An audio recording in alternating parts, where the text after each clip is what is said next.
பனைமரங்கள் அடர்ந்திருந்த காற்றில் வளத்திற்கு ஒரு பஞ்சம் இல்லை. எங்க பொருளாதாரம் இருக்குன்னு தெரியாத பதர்களிடத்திலே நீ அதிகாரத்தை கொடுத்துட்ட. கல் மது என்று போராடுகிறவர் யார்?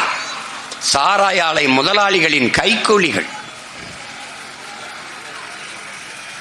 பெரும் முதலாளிகள். யாராவது இந்த டாஸ்மார்க் அதுல விற்கிற பீர், பிராண்டி, ரம், ஜின்னு, ஒயின் இதை எதிர்த்து போராடியதை பார்த்தது உண்டா? கல்லை மதுவென்று தடை செய்தவர்கள் யார்? சாராய ஆலை அதிபர்கள். இத்தனை மாநிலங்களில் இல்லாத தடை என் நிலத்தில் மட்டும் வர காரணம் என்ன? அந்தந்த மாநிலங்களை ஆள்கிற முதல்வர்களுக்கு ஆலைகள் இல்லை, சாராய ஆலைகள் இல்லை. மது விற்கிற கடைகள் இருக்கலாம், மது காய்ச்சுகிற ஆலைகள் அதிகாரத்தில் இருப்பவனுக்கு இல்லை. அதனால் அங்கே ஆந்திராவிலேயோ, கேரளாவிலேயோ, கர்நாடகாவிலேயோ, தெலுங்கானாவிலேயோ, புதுச்சேரியிலேயோ, பீகாரிலேயோ, மற்ற எந்த மாநிலத்திலும் கல்லுக்கு தடை இல்லை.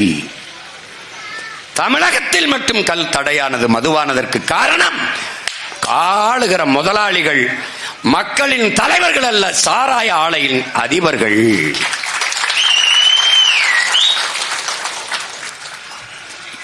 இதை அனுமதித்து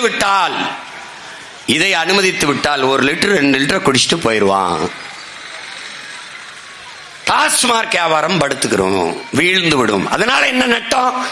ஆலையில் இருந்து சரக்கு எடுக்கிற அளவு குறைஞ்சிரும். அதனால என்ன இழப்பு? நமக்கு வரக்கூடிய பல ஆயிரம் கோடிகள் குறைஞ்சிரும்.